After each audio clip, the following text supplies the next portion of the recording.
Welcome back to another episode of Let's Talk Podcast, where we cut the small talk and have conversations of substance. I am your host, Evergreen, and today we have a very special guest who goes by the name of Amuche the Poet. And our topic for today is self harm. So let's give a warm welcome to Amuche. Hey, Amuche. Hey, good afternoon. Good afternoon. Yes, thank you for being a guest on my show. I'm I very know, excited. I'm very yes, excited to be me here. too. I'm also excited for this conversation. This is probably one of the most touchiest topics that I've had on this show. So I am very excited to dive deep into this conversation. hmm Before diving too deep into it, I'm going to ask you, like, what was your upbringing like? Like, where are you from? Where'd you grow up? All that good stuff. Okay. Well, no one knows this, but I was actually born in New Jersey and I moved to Maryland when I was 3. Mount Rainier specifically, and I grew up with my mom and my brother, and like my aunt was always nearby in DC and whatnot. Um, I would visit my dad during the summers because they split when I was 3. I guess I watched my mom um, just work very, very hard. She's still working very, very hard, but I just watched her work very, very hard for my whole life. Moving from an apartment to a house that she like renovated and fixed up, and then moving back to a different apartment so that she can like build a home back home because she's from Grenada. Um, yeah, so I just watch her just work very hard. What do you feel like you learned from your mom's work ethic? Like, do you feel like any of those qualities were instilled within you? Yes. What there's two things I learned from her work ethic. Is like one, um I'd say I have work ethic. Like I would say people always like not that I'm not smart or intelligent, but it's more so my work ethic. People be surprised, like especially in high school and like my SAT scores or my this and my they'd be like, you like I thought you were so smart. It's like I just know the steps that need to be done to get things done, to pass, to succeed. But I wouldn't say I'm like a genius or anything. So the two things that I learned is that you need work ethic and everything, and so I try to um, more so push that towards my poetry. And then also what I learned from watching her is that I'm not working that hard for other people. Like I'm not working that hard. I'm not working that hard. So those are the two things that I've learned.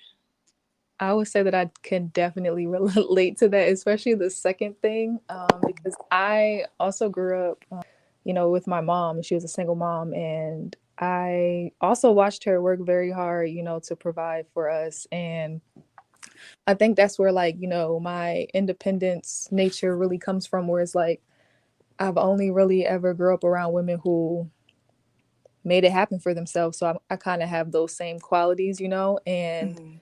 just also sharing the seeing her work so hard for someone else. I kind of had that thought in my mind from a very young age of like, I don't want to do this for Yeah. someone else. You know what I'm saying? I don't want to work all these hours Every towards someone day. exactly towards someone Mhm. else's dream, So yeah, I Mhm. can definitely relate to that. How did your parents splitting affect you? Um, that it didn't really affect me because I was so young. So I never really knew what it was like to see them together. So all I know is like them being separated. Um, so that didn't affect me that much. I enjoyed like having my time with my dad when I could, and then like spending the most of the year with my mom. Like, yeah, that was fine. Okay. And like, what were your relationships like with both of your parents?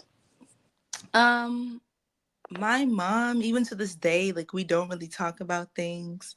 Like I just found out she's in like a 2-year program at Trinity, and that she's going to be starting a course at Harvard, just from like a childhood friend coming by and them chatting. I'm like, I've been here.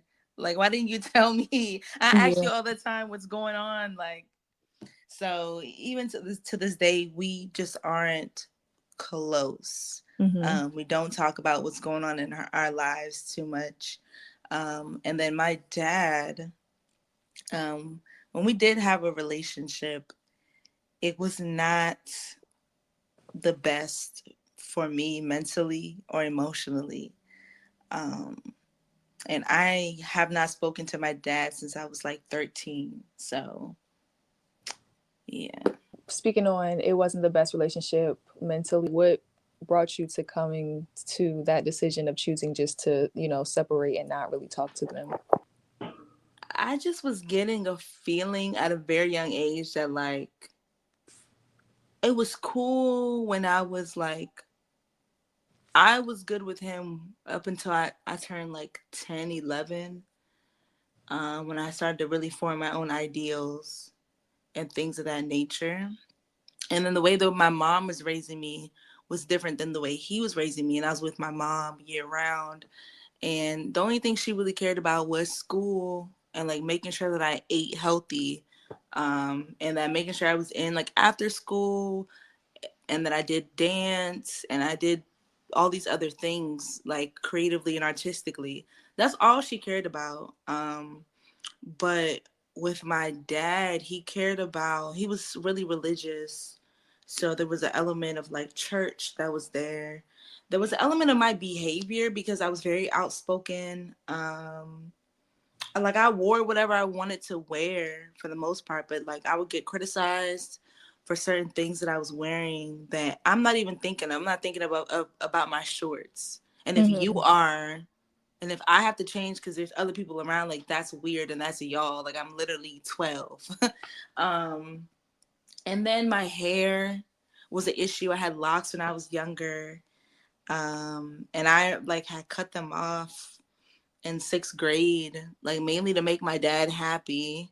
And then I cut them off, and then it was like, oh, well, your hair's not relaxed, and it was like, oh, you look like a boy with a short cut, and it's just like, damn, like, okay, and then it's just a lot of different things that I think I've evolved from, but it just didn't feel like I started not to like myself, um, because I just knew that my dad didn't like me. And then it came down to a point where I realized that he also didn't like my mom. So I was getting the backlash for a lot of that as well. Cause he would say like, oh, like he would nitpick everything, like the way I was writing. He's like, oh, you write like your mom, like you shouldn't write like that. It's like, well, it's kind of too late. Like you didn't teach me how to read and write like my mom did. So if you wanted to have a say in my script, like you should have taught me how to write. I just felt like I was constantly trying to prove myself to him. I would like during the summer, I would do math problems by myself and be like, look, this is what I did today. Like I did math problems out of this workbook. And like he just wouldn't care about any of that. It was just always just be like my behavior. You can't watch Disney Channel. You can't um do this, like we need to do something with your hair. Oh, that diary that you have, yeah, I'm allowed to read that because I'm your dad. I don't know, it was just a lot. It was just a lot, and I had gotten to the point where I was just like, I don't think that you like me, and it's making me not like me, like I said. And I could just see me going down this path of like just destruction. Because around that time is when I started to self harm, like when I was 11. So, because that's and I I realized a lot when I was 11 that I'm sure more questions will bring up other things, but yeah, my dad is stubborn. I'm definitely stubborn. So that's another reason why we still haven't talked to this day. It's just so many little things that just make a mountain of the reason why I do not talk to him. I just didn't see any growth from our relationship. Man, you are really speaking to me because I heavily relate to like everything that you were saying. I also had a parent who I felt like didn't like me, and like they would even go as far as to tell us that, Mm. and constantly remind us that we are burdens to them, and Mm. all the things that they're doing for us, we owe them, and just all the whole nine of like parents who have kids sometimes for the wrong reasons and then are stuck with the responsibility of it. Mm-hmm. So yeah, I definitely relate to that.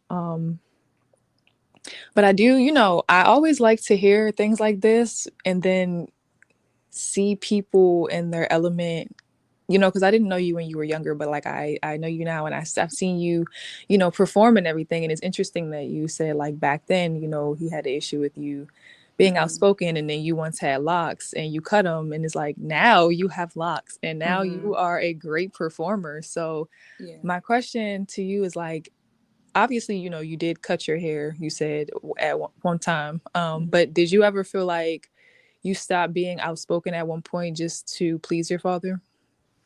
Um, no, I don't think so. Mm-mm. So going into the self-harm, what was the like primary factor in you choosing to do so? It was a few things. Was one, I didn't like myself. Like, I didn't like how outspoken I was. Like, I really wish that I could be different. Like, I could be more of the daughter that my dad wanted me to be. Um, but I know I couldn't change myself. So the solution was just to hurt myself. And then also around middle school, which I wish there was like sex education talks like earlier, and not even about sex, but just maybe about like the parts of your body, and like, hey, if anybody touches you here, you need to let someone know. Like just that, like literally just those types of conversations in elementary school for kids. um but it was around middle school when I took health class, like sexual health, for the first time during health class. um and I realized that when I was like 5, I was like, I don't know if it was like repressed, or like I knew what happened. And the person that molested me repeatedly told me not to tell anyone, but I just didn't, you're 5, so I'm just like, okay, well, they said not to do this, whatever, whatever. But I didn't really realize what happened to me until I was 11 and I took the health class. And so it was just a lot of new emotions that I had to unpack um, during that time. When you did find out, did you feel comfortable enough to come out and say anything to anyone, or were you just like, I've been keeping this quiet, so let me Mm. just continue to keep it quiet? Yeah, essentially, the idea was to just keep it quiet. And so I believe when I was like 12, when I was 12, 13, I had that diary that my dad read. And I used to keep that all over my mom's house, and she never read it because my mom doesn't care. Not that she doesn't care, but she minds her business, and it's good and bad. But so yeah, so I had it underneath my pillow in my dad's house, and literally says, "Please do not read" in the front. It said that, and he went ahead and read my diary, and I would say 80% of the stuff in there was true. 20% was like me being obsessed with teen fiction. So I would write about like me and my friends drinking in middle school, and I was like, declare like me and my friends were not drinking in middle school, but yeah. So he found this diary and then asked me about the drinking part, and I couldn't tell him. I don't know how to tell him like it was made up, like Like it was just fictional. But then he got to the sexual assault, and he was like, oh, like he had me sit down in front of his in front of my stepmom, and like, which is a whole another part of the trauma. But sit down in front of them and like explain what happened, and like the soul, and if he like, you know, if it was like sexual or if it was like molestation basically. And then they were like, that one lady on TV was raped when she was a kid. She has a talk show. And I was like, Oprah, are y'all serious? So I was just so he found out from my diary, and never, it was kind of like the end of that. And that was kind of like my last, one of my last times being in New Jersey with him. He didn't tell my mom. He just wanted to know like what happened, but he really didn't show any sympathy. He really didn't say like, you know, it's okay, or like, how are you dealing with that now? Like it was none of that really. So after that, I just kind of just didn't say anything again about it. Because I was just like, okay, so doesn't he didn't really care. So, and it kind of, I was also feeling like dirty. Like I kind of let him down, even though I didn't do anything. It I didn't do anything, but I just kind of felt bad about it. So yeah, but he was the first person to find out, but nothing was ever said about it really. And then I didn't tell my mom until I was 19 about that. Um, and yikes. So my mom found out that I was harming myself when I was like in high school, maybe like 11th grade. Um, and she couldn't believe it. Like she thought like someone had done it to me, and I was like, no, I did this to myself. She was like asking me why, and I couldn't tell her like everything that I was holding in. Um, but I eventually did when I was 19. Um, and felt like I was about to burst. This time I had transferred schools from Missouri to Towson, and it was just a lot of different things that I was feeling. I tried the first time someone I tried to have sex with somebody, I didn't even know this was possible. And I was like 17 at this time. I didn't know none of this was possible until I did my research, but I was frozen. Like they had asked me to do something, and like I couldn't move. And then we were in the dark, and then I was blinking. And then every time I blinked, I was like in the room, and I was like 5 years old again. And then I would like then be present, and then I would be in the past. And I was just kind of like, then I started like hyperventilating, and that person like turned the light on. They're like, you know, like it's okay. So just the accumulation of just a lot of things. And I told my mom when I was 19, and then she just kind of like, she really didn't have a lot to say, but I've moved past that. I think that she has her own trauma too. So yeah.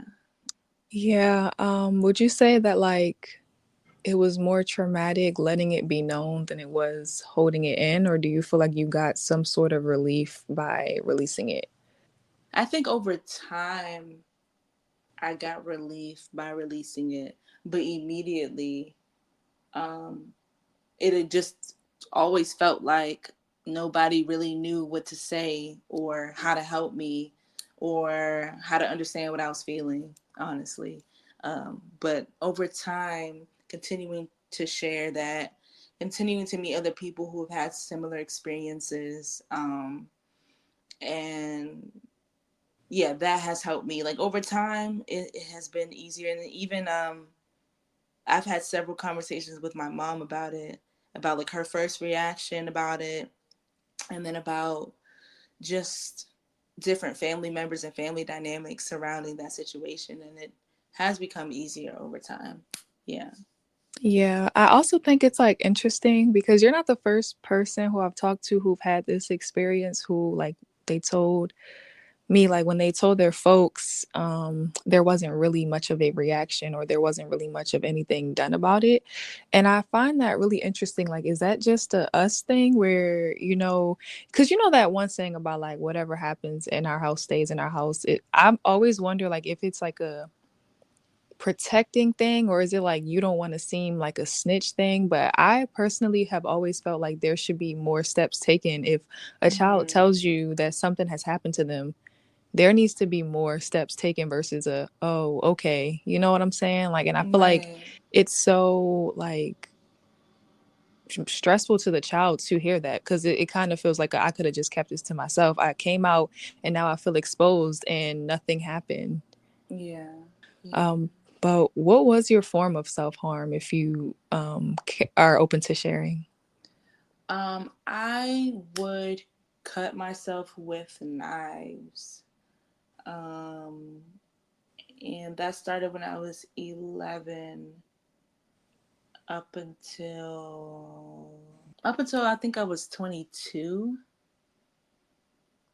or 23. Yeah. Okay, and have you ever like spoken to anyone professionally about it, or was this just like a thing you did on the low until you came out to your parents about well, to your mom about it? Well, when my mom found out in high school, she had me go see a therapist. And even the therapist was just kind of like, I don't know why you're doing this. Like, you seem to be doing well in school. You have friends. Like, and I just didn't feel, I just sat there because I was like, I know why I'm doing it. And that's a whole, like, I didn't feel like getting into it at that time. So that was the first time. And then in college, I saw several therapists that were through the school. And then after college, like therapists through my insurance, and they actually, had diagnosed me for depression, um, and anxiety and other things like that. But yeah, I have had a therapist since on and off since the same person on and off since maybe like 2022, but I haven't seen him in some time now because like I owe my insurance some money, but he has been really helpful um, with self harm, me harming myself, and like my feelings towards myself, which can lead to that, and just like certain behaviors I do. No, he has been really helpful. Like probably the most helpful out of all the therapists that I've had, honestly. Yeah. Oh, that's good. That's good to hear that there was some help in between that. Mm-hmm. I definitely could relate with this the self-harm technique because girl, I was cutting myself with glass, like not even knives but just like pieces of glass. Oh my god. And this was in the third grade. And the reason how um like I never came out to anybody, I was just doing it. And I got caught up in the third grade one day because I used to wear a lot of long sleeve shirts on purpose because I was doing it on my arms. Mm-hmm. And one day it was like really hot and I took my jacket off and my third grade teacher, she was like, Deja, what is that? And I Mm-hmm. was like, what are you talking about? And I was just trying to play it off because I knew in that moment that I got like caught pretty Mm-hmm. much. And so I didn't realize the severity. Like, and it's crazy when you're doing something to yourself when you're a child and you're not knowing like the severity of the situation. Because after that, like I had to go to the principal's office, and not because I was in trouble. Like they made it clear, they were like, "You're not in trouble," but I had to go to the principal's office. The guidance counselor was in there. Like they had called my mom, and then that's when I had started seeing a shrink when I was in school, and yeah, just like you, like when I was seeing the shrink in school, I they were saying the same things to me, but I just didn't feel comfortable enough to let them know, like, there's things going on in my household that I cannot speak of. Yeah, and so I just never said anything to my shrink, and they were like, "You just seem normal," like, and Mm-hmm. just like how you were saying, like, I know why I'm doing it, but I don't feel comfortable enough to speak on it, or I feel like I can't because the person that I would essentially be snitching on is my legal guardian.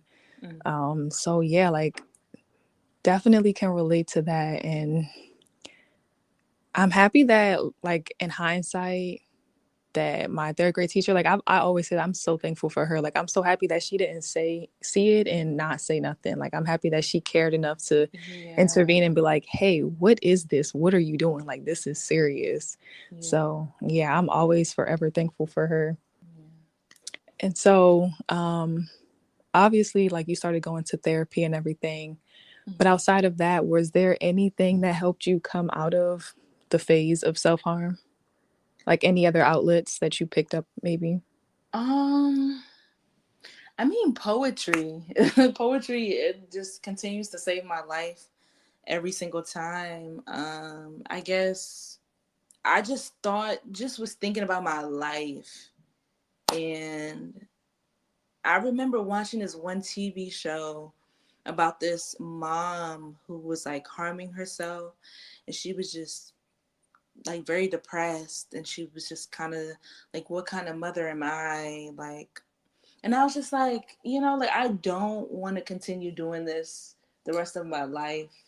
I don't want my kids to know that I do this, to see me doing this, to see the scars on me. Like, I don't want to carry this habit um any further into my adulthood. So it's really just like a mindset that I had to set for myself. And then exercising was a big one. Um, Sitting by water is a really big one for me too. And just realizing that with time, things get easier to feel and digest. So allowing time to pass, and then, like, you don't feel the same problem you had literally last week. Like whatever small problem that was, like, you don't have this week. The same problem you had last year, depending on what it is, like, you don't have this year. So just calming down, and trying to turn that intensity I feel within myself into back into poetry, into working out, into just some type of artistic thing has really helped me a lot. Yeah, and you say that poetry has saved your life many times. How have has it saved you? It's provided me clarity, being able to write down how I'm feeling and then assess how I'm feeling, and then like kind of be my own therapist. It's providing me community of other people to share with, who might be going through the same things. It's provided me a distraction, from myself, and has forced me to be my best self, because in order to perform, in order to like be this person that's trying to overcome my habits and traumas, like, I have to actually do the work. So it's really just forced me to be the person that I want to be for other people, for myself, if that makes sense. So um yeah, I like, even now I'm gonna be in this like theatrical production of like Langston Hughes poems, and like just making sure that like I'm healthy for that. Like, can drink, which is something I'm reducing significantly. I have been reducing significantly this year, but like I can't be in a negative mind space. I can't like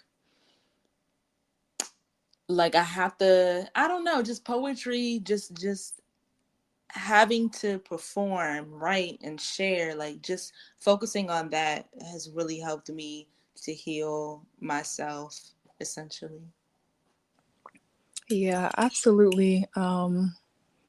An emphasis on like just the community part of it because the first time I met you was at my art show. And Mm-hmm. you were performing there, and like I walked up to you. Well, first of all, for those of y'all who wasn't there, she made people in the crowd cry. Like let's Yeah. start there. Like her words are very powerful, her poetry is very powerful, and that's something that I appreciate because one of the poems that you had performed, I remember you talking about like not really knowing about yourself that much, like not really knowing about like your parents and like their, history and stuff like that. And I was just like, I can Yeah. really relate to that, and I think the biggest thing for me is, and that's like one of the main reasons why I started this podcast was because time and time again, when I talk to my friends, I noticed that we are not the only ones. You know what I'm saying? Like a lot of us like to, and myself included, like self isolate and kind of think that, okay, a problem that you're going through, maybe it's strictly, specifically just a problem that you're going through. And then that kind of makes you isolate yourself some more. But Mm-hmm. if you share, you start to realize that, hey, it's not just me. I'm not somebody who was singled out. Multiple people have had these experiences, and sharing just like brings this form of healing that that would not have otherwise happened if you just kept it bottled all inside. So I'm always encouraging people, like my slogan has been like, make vulnerability cool again, because people these days, they like to numb themselves and they like to bottle things up and act like things aren't, they don't have the feelings that they're actually having. And so I'm really just appreciating you, sharing your story and sharing your truth, because it healed me, So yeah, I definitely appreciate that. So my next question would be like, would you have any advice for anyone thinking about self-harming? Like, if there's something that you could tell them, what would it be? So I've been asked this before, especially recently. So I have a specific poem that I performed that talks about my journey with self harm. I think it was last year. Last year, I cried while I was performing it, like in the middle of it. Like, usually I cry at the end of this piece because I like realize something new related to my trauma and whatnot. But I was crying halfway through the poem, and I just really had an epiphany one day where I was just like, I'm just really sorry that I ever did this to myself. Like, I'm like, I was just so upset that I like have done this to myself for years. Like, so, and it took me being like 26 to be like, yes, I've stopped doing it, but like I really regret regret doing it. And so my advice is just similar to what I had said earlier. Is kind of like time literally heals almost everything. Like things and feelings and emotions don't go away, but they do kind of like sink down. Like they do become easier to bear, um, especially the more you live, the more you seek out answers through other people, from God, from the universe. The more you tell people, the more you find safe places to share, and take that journey as well. There's no need to hurt yourself because you didn't inflict the pain, the emotional pain that you're feeling on yourself. So you don't have to take it out physically on yourself. that's not for you to do. It's for you to share. It's for you to release, and find coping mechanisms that work for you. Like again, exercise works for me.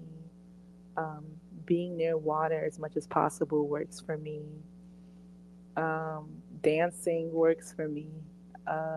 Poetry.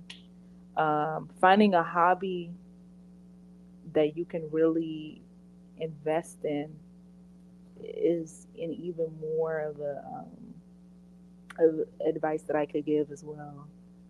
Yeah, because I like look back and I'm like, wow, like I'm just really upset that I've ever done this. And I know someone peer of mine, like their daughter is struggling with it as well. And their daughter's like 18. And I'm just like, yeah, like people fail to think, people think that like teenagers don't feel anything, or they don't have anything to worry about, and that's not true. It's like this is literally the time when your brain is still developing, so like your reasoning skills are not there. Like you're going through something, you don't know the best way to handle it, so you might cut yourself as a result of whatever's going on in life because you don't have the cognitive skills yet to solve your own problems for real. um but doing that is never the answer. It is never ever the answer. Yeah. Well, that piece of advice was for my inner child. Mhm. um, so I appreciate that because that is something that I wish that someone would have told me, when I was younger, when I was doing that. Like, and I think like that's the thing is that, yeah, there might be that feeling of regret there, but we also have to realize that we were failed as children, like there wasn't that guidance that we should have received there for us not to, do something like that. But also, like you were saying, brains are still developing. So, Yeah. also in that light, just not being super hard on yourself about past decisions that you've made that, where you literally didn't know any better. Yeah. Yeah. Yeah. So, just taking it back a little bit when you were saying that, growing up, you was starting not to like yourself. How did you grow that self-love for yourself, moving forward? Like what steps did you take to start to love yourself? Yeah. So I'm so contradicting because at the same time that I loved myself, like I also didn't like myself for a long time. Like it was equal. I had to, a lot of it was performative where I did love myself, but I also felt like I had to always keep that up so that people didn't question, if whether or not I was cutting myself, whether or not I was doing all these things. But I guess I'll take it back to when I stopped harming myself. It was a lot. I think moving from a toxic environment, because when I first went away to school, I was in Missouri and I was so young and I was still learning about myself. Then I came back to Maryland and I just, damn, I don't know. It just took time. I think once I stopped harming myself, I just started like fighting to feel better about myself.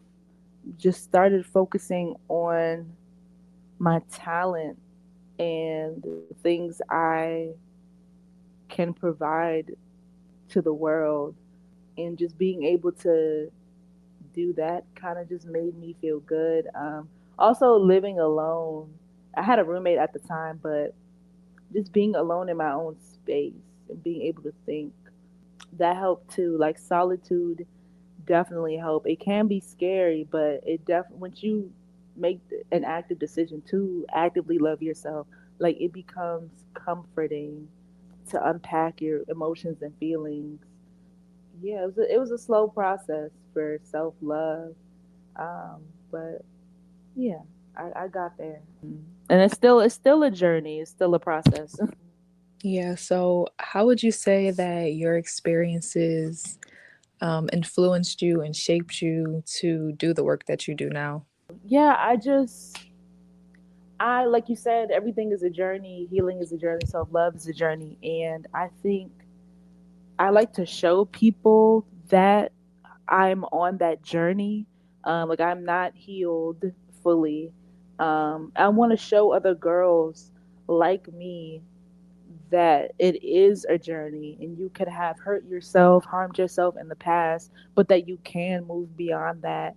And then like during the time I had stopped, there was one time I did it again, but I didn't let that pull me back into continuously doing it moving forward. Like I just let that one time be that one time, and I still like moved forward. And like I'm just a real person. Like I'm a regular person just trying to navigate my emotions, my past, my present, and I just want to show people that it's possible to do that and to make mistakes and to still want to be a better person. Yeah. That's real. That's real because I talked to some of my friends a lot about, even just social media, for example, like social media is like a highlight. People are always showing their wins and their ups, but a lot of people kind of forget that we are real human beings and life is not always a highlight reel. Like there's real shit that goes on, there's real things that happen, we do make mistakes, we do fuck up, we do take losses, but people don't really like to show that side. And that is kind of is what has been like shying me away from certain accounts and certain things, where I just feel like people like to highlight one side of things but not like the full thing. Like you said, we are human, like we have feelings, we go through things. And so I really am just interested in authenticity. You know what I'm saying? Like I feel like that is something that's so underrated these days, is people being their authentic self and not trying to appeal only one certain type of way, because that doesn't exist. What do you feel like is the most challenging and the most relieving thing about navigating the world as a adult without being close to your parents? The most challenging is I'm like, am I making the right decision? Some days I never really know. But then it's also relieving to know like they didn't know whether or not they were making the right decisions, and like nobody even knows what they're doing. We're just doing what we've been told or what we've been shown is the right way, or what we think and feel is the right way. So that is relieving, like those two things. Yeah. Yeah, I definitely agree with that. So that concludes our episode for today, or the questions that I have for you, but I do have some closing cues for you to like wrap everything up. Okay, I have a question for you. Oh, okay. Please do ask. Yes. So where did the idea come from to harm yourself when you were 3? Well, not three. How old are you in the third grade? Oh, sorry. Lord. I A be asking myself the same question. I think you're like 7 or 7. 8, one of those. Yeah, one of those. So personally, like I was, and this is like things that I've only spoken to this about this with like specific people, but we're being vulnerable today. But I was already being harmed, as a child. And I think that because like in my mind, in my head, I'm like, if I'm already being harmed, then what is the difference between me harming myself? And so I also just used to have like a lot of anger issues, and I would break things and then take the things that I broke and like self harm with it. And so that's where that came from. But I never really put like super thought into it. It was just like something that I was doing. Like after I would like break glass, I would just like take it and cut myself with it. And it just became a thing. Okay. Yes. I would. I'm well. First of all, I'm sorry to hear that. But I would add that element into um, me starting as well was, which is something that I also unpacked on stage a couple of weeks ago. Was that like I'm not gonna? I don't know if I'm gonna beat my kids because I think because around the time me around 11 is when I stopped getting beat, and so when I would do things, offend other people, say the wrong thing and whatnot, like I would, it would be an incentive for me to cut myself as well, and I felt like I was like disciplining myself, um, and I think that's from like, okay, you do something wrong, you get beat, you get yelled at, this, that, and the third. And I guess I wanted to also do that to myself. I discipline myself. Like, yeah, I felt like it was something missing. Like I needed to like actually like add that physical aspect into me making a mistake. So yeah, I don't know if I'm gonna be beating my kids. Yeah.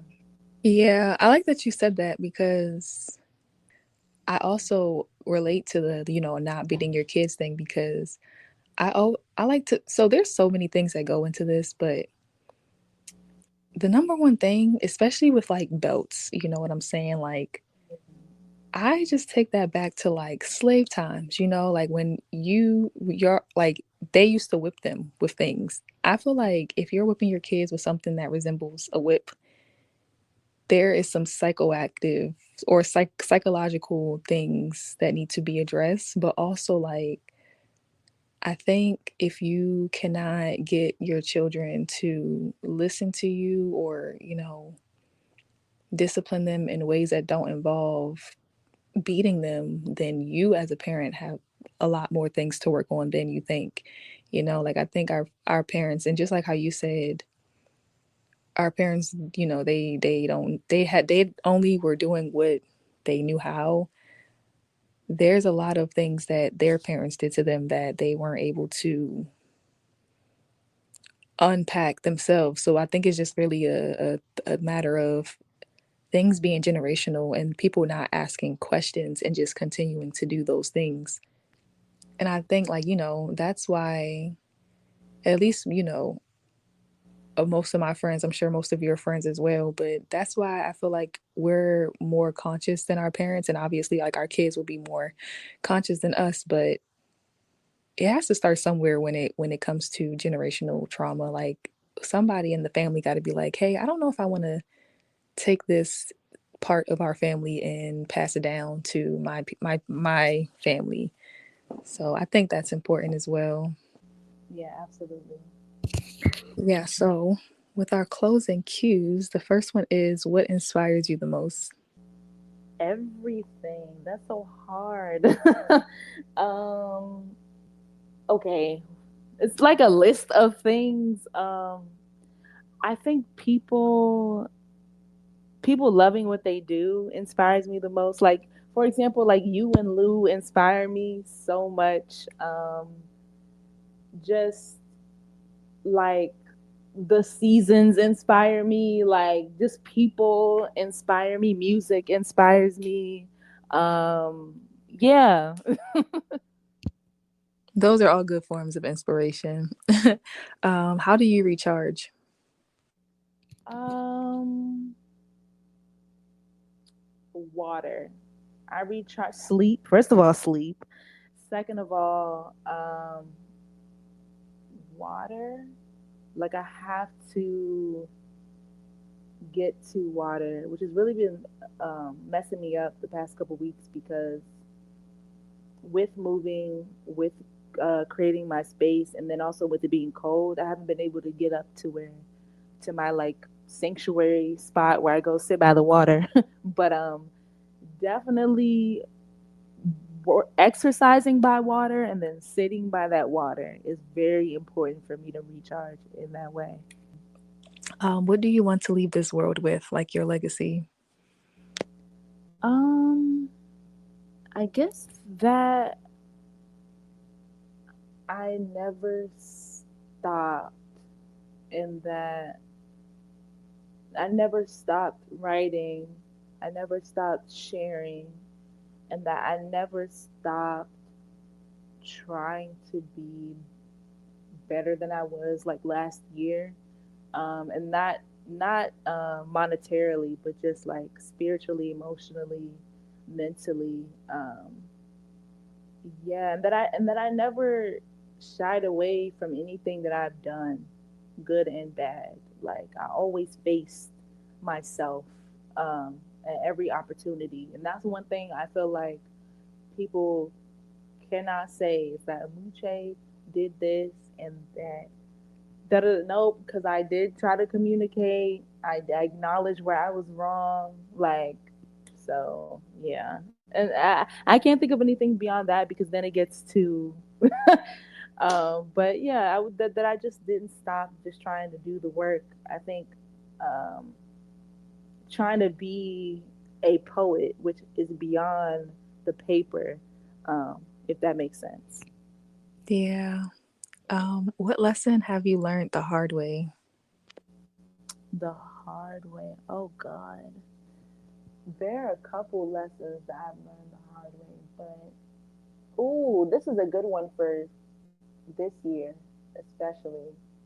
Um, is that you gotta pick. Like you have to pick, because I was able to skate by life thus far for so long, drinking and turning up, and still being somehow blessed enough to write and share poetry and like but now I'm stepping into a new phase of life where I can't do both. It's like if I really want to heal um, generational trauma, heal myself, like I really have to like just choose a singular path of like healing. I can't be like, oh yeah, but I can still get fucked up on Tuesday and then still like no, like because that like yeah, I just learned the hard way that drinking really doesn't have any place in my life, and it sometimes my actions can be mis misconstrued, and I can get into situations that I didn't even plan on being in, didn't want to be in, and then that leads to like a setback in my healing journey that I don't need. So yes, definitely like I can't be both people anymore. Like I have to choose one path or one journey. Yeah. I'm so happy that you said that because that's just like confirmation.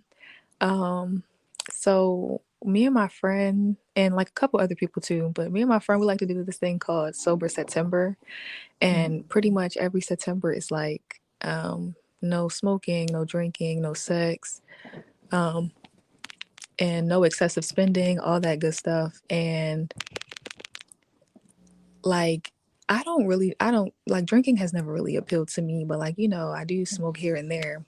Mm-hmm. But I noticed that every sober September after it, like I don't pick the habit back up, and like it has taught me that I'm like it's a social thing at this point. Like I really probably will only smoke socially, and it has also just taught me a lot about like soberism is so underrated. Like nobody's sober anymore. You know what I'm saying? So one of my other friends had actually inspired me because she had posted about how she did her whole, I think she's 28 now. She was like, I did a year 28 completely sober and it was such an experience. And I was like, you know what? I think like I would love to adopt that like this coming year. Like I would love to do that completely sober because I have been sober since sober September. I haven't picked up anything since then. So it's like the level of clarity that I have is unlike the level of clarity that I never had in the past. And like you said, like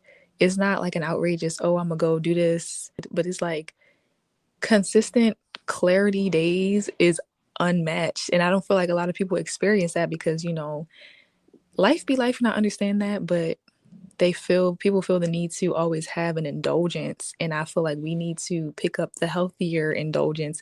Yeah, and so my last question is, what are you most thankful for? I am most thankful for my mom.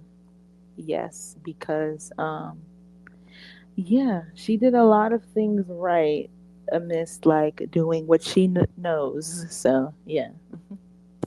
That's good. I appreciate that acknowledgement. Um, but yes, let the people know where they can find you so that they can tap in with you. Yeah, so you can follow me on Instagram, YouTube, at Amuche the Poet. So that is A as in apple, Muche the Poet. I'm sure they probably see it on the screen, but it's such a habit. Also, yeah, I perform poetry. A lot of my poems have to do with healing, trauma, mental health, emotional health, sexual health, advocacy, and then also the diaspora. And I released my first book of poetry in October of 2024, and it is called Saltwater Roots. And it goes through um, the three different levels of my emotions. So from the sunlight zone to the twilight zone, and then we go back to the shore. So if you're interested in um, reading that, definitely check me out on Instagram. We can chat and everything like that. And I would love to get a copy of that to you. Yes, definitely tap in with the Muche. She is doing great things. And again, I thank you for your vulnerability and being a guest on my podcast. And everyone who is listening, thank you for listening. And as always, stay tuned for the next one. Yes, thank you